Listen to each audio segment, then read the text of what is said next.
مولاي صل وسلم دائما أبدا على حبيبك خير الخلق كلهم. بسم اللہ الرحمن الرحیم.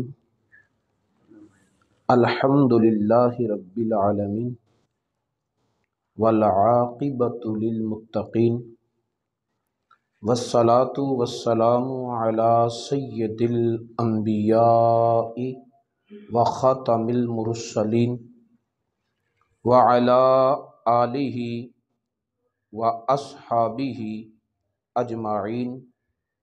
اما بعد. بخاری شریف جلد نمبر 1 صفحہ نمبر 370 کتاب الصلح میں امام بخاری علیہ رحمہ حضرت انس بن مالک رضی اللہ تعالی عنہ سے روایت فرماتے ہیں، قال قیل للنبی صلی اللہ تعالی علیہ وآلہ وسلم لو اتیت عبد اللہ ابن ابی فانطلق الیہ النبی صلی اللہ تعالی علیہ وآلہ وسلم. نبی پاک صاحب لولاک صلی اللہ تعالی علیہ وآلہ وسلم کی بارگاہ میں عرض کی گئی کہ یا رسول اللہ صلی اللہ علیہ وآلہ وسلم، آپ عبداللہ بن ابی کے پاس تشریف لے جائیں، اسے اسلام کی دعوت دیں. وہ اپنے قبیلے کا سردار ہے، تو اس کا اسلام لانا اہل اسلام کے لیے اور اس مشن کو پروان چڑھانے کے لیے ممد و معاون ہو سکتا ہے. حضور نبی پاک صلی اللہ تعالی علیہ وسلم کی طبیعت اور مزاج مقدس اسلام کا پرچار کرنے پر تھا. آپ تو تنہا طائف کی وادی میں بھی تشریف لے گئے تھے، تو یہاں تو صحابہ کرام خود دعوت پیش کر رہے ہیں کہ فلاں بندے کو اسلام کی دعوت دی جائے. رسول اللہ صلی اللہ علیہ وسلم اسے اسلام کی دعوت دینے کے لیے چل پڑے. وَرَاكِبَ حِمَارًا، نبی پاک صلی اللہ علیہ وسلم نے گدھے پر سواری کی. فَانْطَلَقَ الْمُسْلِمُونَ يَمْشُونَ مَعَهُ، تو مسلمان صحابہ کرام بھی نبی پاک صلی اللہ علیہ وسلم کے ساتھ ساتھ چل پڑے. اب صورتحال یہ ہے کہ نبی پاک صلی اللہ تعالیٰ علیہ وآلہ وسلم سواری پر تشریف فرما ہیں اور صحابہ کرام نبی پاک صلی اللہ علیہ وسلم کے ساتھ ساتھ پیدل چل رہے ہیں. اس سے علماء کرام نے یہ استدلال کیا کہ استاد سواری پر ہو یا شیخ امام سواری پر ہو اور مقتدی مرید طالب علم شاگرد اس سواری کے ساتھ ساتھ پیدل چلیں تو یہ صحابہ کرام کی سنت ہے. اس طرح اپنے معلم کا، اپنے استاد کا، اپنے امام کا، اپنے شیخ کا احترام کرنا اگر پیر شریعت کے تقاضوں کے مطابق ہو تو اس کا احترام کرنا نبی پاک صلی اللہ علیہ وسلم کے صحابہ کرام کی سنت ہے. تو حضور نبی پاک صلی اللہ علیہ وسلم چل پڑے. وَهِيَ أَرْضٌ سَابِخَةٌ، عبداللہ بن ابی جس علاقے میں رہتا تھا وہ زمین بنجر تھی، شور قسم کی زمین تھی، جسے کلر والی زمین کہتے ہیں. فلما اتاہ النبی صلی اللہ تعالی علیہ وآلہ وسلم قال الیک عنی واللہ لقد آذانی نتن حمارک. جب نبی پاک صلی اللہ علیہ وسلم کی سواری عبداللہ بن ابی کے پاس پہنچی تو اتفاقاً ہوا ایسے کہ وہاں پر نبی پاک صلی اللہ علیہ وسلم کی سواری گدھے نے پیشاب کر دیا. تو عبداللہ بن ابی کہنے لگا نبی پاک صلی اللہ علیہ وسلم سے کہ الیک عنی، مجھ سے دور رہو. واللہ لقد آذانی نتن حمارک، تیرے گدھے کی بدبو نے مجھے تکلیف دی ہے۔ اللہ کا نام بھی لیا، واللہ اللہ کی قسم، تیرے گدھے کی بدبو نے مجھے تکلیف دی ہے۔ فقال راجل من الانصار منہم، نبی پاک صلی اللہ علیہ وسلم کے انصار صحابہ میں سے ایک صحابی بولے اور فرمانے لگے، واللہ لحمار رسول اللہ صلی اللہ علیہ وسلم اطیب ریحا منک، وہ قوم کا سردار ہے، اسے دعوت اسلام کی دینے آئے ہیں، اس نے گستاخی کی رسول اللہ صلی اللہ علیہ وسلم کی، تو صحابہ کرام نے مصلحت سے کام نہیں لیا کہ ہم تو یہاں اپنا کام نکالنے آئے ہیں، اگر اس نے کوئی بات کر بھی دی ہے تو کوئی بات نہیں، خاموش رہتے ہیں، اپنا مقصد پورا ہو۔ صحابہ خاموش نہیں رہے، بلکہ صحابی نے کہا، اللہ کی قسم، نبی کے گدھے کی بو تیری بو سے زیادہ بہتر ہے۔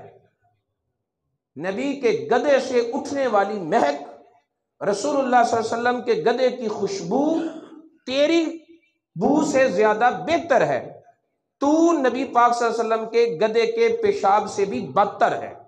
کہنے کا مطلب یہ تھا۔ صحابی وہاں پر خاموش نہیں رہے، بولے، فغضب لعبد اللہ رجل من قومہ، عبداللہ بن ابی کی قوم میں سے، اس کے قبیلے کے لوگوں میں سے، اس کے ساتھیوں میں سے ایک بندہ غصے سے بولا اور اس نے جواب دیا، فشتما، دونوں نے ایک دوسرے کے ساتھ سخت کلامی کی، فغضب لكل واحد منہما اصحابہ، دونوں طرف کے ساتھیوں میں آپس میں جھگڑا ہو گیا۔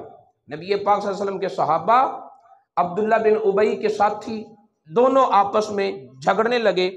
فکان بینہما ضرب بالجرید والایدی والنعال، ایک دوسرے کے ساتھ جس کے ہاتھ میں چھڑی تھی وہ چھڑی مارنے لگا، جس کے ہاتھ میں پتھر آیا وہ پتھر مارنے لگا، جس کے ہاتھ میں جوتا آیا اس نے جوتے سے ایک دوسرے کو مارا، ایک دوسرے سے جھگڑ پڑے اور ان کی آپس میں لڑائی ہو گئی۔ فبلغنا انہا نزلت، ہمیں یہ بات پہنچی، بلغنا ہمیں یہ بات پہنچی کہ اس وقت یہ آیت کریمہ نازل ہوئی تھی، وَإِن طَائِفَتَانِ مِنَ الْمُؤْمِنِينَ اقْتَتَلُوا فَأَصْلِحُوا بَيْنَهُمَا، اگر مومنین کے دو گروہ آپس میں جھگڑ پڑے تو ان دونوں کی آپس میں صلح کرا دیا کرو۔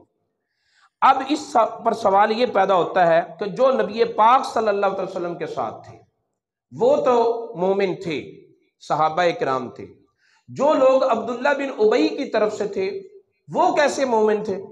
اس لڑائی کو کیسے کہا جا سکتا ہے کہ مومنین کے دو گروہ آپس میں لڑے ہیں؟ وہ تو عبداللہ بن ابی تو ابھی مسلمان ہی نہیں ہوا تھا، اسے اسلام کی دعوت دینے کے لیے گئے تھے، اور مسلمان ہونے کے بعد بھی وہ رئیس المنافقین ٹھہرا، اس نے زبان سے کلمہ پڑھا اپنے مفاد حاصل کرنے کے لیے، نبی پاک صلی اللہ علیہ وسلم کی فتوحات کو دیکھ کر، رسول اللہ صلی اللہ علیہ وسلم کے غلبے کو اور آپ کی پذیرائی کو دیکھ کر، اپنی سرداری کو بچانے کے لیے اس نے کلمہ پڑھ لیا منہ سے۔ بظاہر تو وہ مسلمان تھا لیکن در حقیقت تو وہ اسلام اور پیغمبر اسلام صلی اللہ تعالی وسلم کے ساتھ بغض رکھتا تھا، دشمنی کرتا رہا۔ احد کے میدان میں عین لڑائی کے وقت الگ ہو گیا اپنے 300 ساتھیوں کو لے کر، تو وہ کیسے مومن تھے؟ تو اس کے جواب میں علماء کرام نے کہا کہ اس کے قبیلے کے کچھ لوگ مومن تھے، لیکن اس وقت وہ محض اپنے قبیلے اور عصبیت کی بنا پر، حمیت کی بنا پر، قبیلہ وارانہ غیرت کی وجہ سے وہ اس کا ساتھ دے رہے تھے، ورنہ وہ تھے مسلمان۔ اس لیے اس آیت کریمہ میں یہ کہا گیا کہ مومنوں کے اگر دو گروہ جھگڑے تو ان کی آپس میں صلح کرا دو۔ سوال یہ پیدا ہوتا ہے کہ اگر اس موقع پر آیت بھی نازل ہوئی تو اس بات کو ڈسکس نہیں کیا گیا جہاں سے جھگڑا پیدا ہوا تھا۔ رسول اللہ صلی اللہ علیہ وسلم نے اپنے اس صحابی کو خاموش نہیں کروایا جس نے کہا تھا کہ نبی کے گدے کے پیشاب کی خوشبو تیری بو سے زیادہ بہتر ہے. بات تو یہاں سے چلی تھی. اسے نہیں خاموش کروایا گیا. نہ خدا تعالیٰ نے اس بندے کو کچھ کہا، اس صحابی کو کچھ کہا، نہ رسول اللہ صلی اللہ علیہ وسلم نے کہا کہ یہ تو نے لڑائی کا آغاز کر دیا، کیا تھا، ہم تو اسلام کی دعوت دینے کے لیے آئے تھے. اگر اس نے کہہ بھی لیا تھا تو خاموشی اختیار کرتے. ایسی بات نہیں. جس کی وجہ سے یہ پتہ چلا رسول اللہ صلی اللہ علیہ وسلم کے عمل مبارک سے بھی آپ کی خاموشی دلیل ہے اس بات پر. اللہ رب العزت نے جو آیت نازل فرمائی تو یہ تو فرمایا کہ جھگڑا ہو جائے تو صلح کروا دو مومنوں کے درمیان، لیکن جھگڑے کی جو بنیاد تھی اسے پھر زیر باس نہیں لائے، اور نہ لا کر یہ بتا دیا کہ نبی کی بے ادبی ہو رہی ہو، شان نبوت میں گستاخی ہو رہی ہو، بندہ مومن خاموش رہے، اس کے لیے خاموش رہنا جائز ہی نہیں ہے.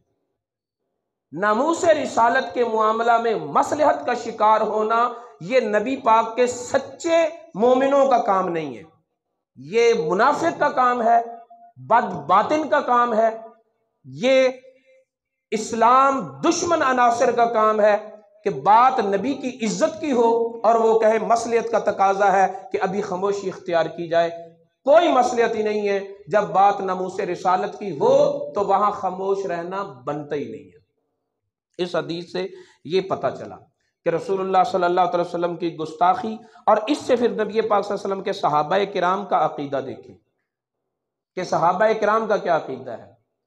وہ گدے نبی پاک صلی اللہ علیہ وسلم کے گدے کے پیشاب کو کہتا ہے اس سے بو آ رہی ہے، اور اس نے ڈائریکٹ نبی پاک کو تو نہیں کچھ کہا تھا نا کہ آپ کے گدے سے بو آ رہی ہے. تو صحابی نے اتنی گستاخی بھی برداشت نہیں کی اور فرمایا کہ نہیں، جو بندہ کافر ہو، منافق ہو، اسے نبی کے گدے کے پیشاب سے آتی ہے بدبو، لیکن جو نبی پاک کا سچا عاشق ہو اسے تو نبی کے گدے کے پیشاب سے بھی خوشبو محسوس ہوتی ہے. یہ محبت کا عالم تھا. صحابہ کرام نے ہمیں یہ عقیدہ دیا ہے کہ رسول اللہ صلی اللہ علیہ وسلم کی سواری کا بھی احترام کیا جائے، اس کے بول و براز کا بھی احترام کیا جائے جو نبی پاک کے ساتھ منسوب ہو جائے. یہ عقیدہ ہے صحابہ کرام کا، اور الحمدللہ چلتے چلتے نسلم بعد نسل، چلتے چلتے آج اس دور میں یہ عقیدت، یہ محبت، یہ عشق، یہ عقیدہ اہل سنت کو اللہ نے نصیب کیا ہے، اور کسی دوسرے کو یہ توفیق حاصل نہیں ہے. تو بخاری شریف کی حدیث سے یہ پتہ چلا کہ صحابہ کرام نبی پاک صلی اللہ علیہ وسلم کی سواری کے جانوروں کا بھی احترام کرتے تھے. یہ تعظیم کرنا شرک و بدعت نہیں، یہ تو صحابہ کرام کی سنت ہے، یہ تو صحابہ کرام کی سنت ہے. تو چونکہ اس حدیث شریف میں ایک جھگڑے کا ذکر ہے، پھر اس جھگڑے کی صلح کرانے کا ذکر ہے، اس لیے امام بخاری علیہ رحمہ نے اس حدیث کو کتاب الصلح کے باب ما جاء فی الاصلاح بین الناس میں ذکر فرمایا. اور اس حدیث سے صرف صلح ہی نہیں ثابت ہوتی بلکہ صحابہ کرام کا رسول اللہ صلی اللہ علیہ وسلم سے ان گنت اور بے شمار بے حد محبت کرنا بھی ثابت ہوتا ہے. اور اس سے یہ بھی پتہ چلتا ہے کہ صحابہ کرام ناموس رسالت پر کس طرح پیرا دیتے تھے اور رسول اللہ صلی اللہ علیہ وسلم کے بارے میں کسی طرح کی ادنا سے ادنا گستاخی بھی برداشت نہیں کرتے تھے. اور بندہ مومن وہی ہے جو رسول اللہ صلی اللہ علیہ وسلم کی عزت کا اسی طرح پہرے دار ہو. جو رسول اللہ کی ذات کے بارے میں مصلحت کا شکار ہو جائے وہ اپنے ایمان کی فکر کرے کہ میرے دل کے کسی کونے میں ایمان کی شمع روشن بھی ہے یا یہ نور بجھ چکا ہے. اگر ایمان روشن ہو، شمع ایمان کی دل میں جل رہی ہو، تو قطعی طور پر کوئی بندہ مومن اپنے نبی کی گستاخی، اپنے نبی کی شان اور عظمت اور ختم نبوت کے معاملے میں کسی طرح کی مصلحت کا شکار نہیں ہوتا، بلکہ جذبہ ایمانی کو ظاہر کرتے ہوئے نبی کی عزت کا پہرے دار بنتا ہے. اللہ تعالیٰ کی بارگاہ میں دعا ہے رسول اللہ صلی اللہ علیہ وسلم کے ساتھ سچی، انمٹ اور دائمی پکی محبت کرنے کی اور ہمیشہ کرتے رہنے کی توفیق عطا فرمائے. مولاي صل وسلم دائما أبدا على حبيبك خير الخلق كلهم.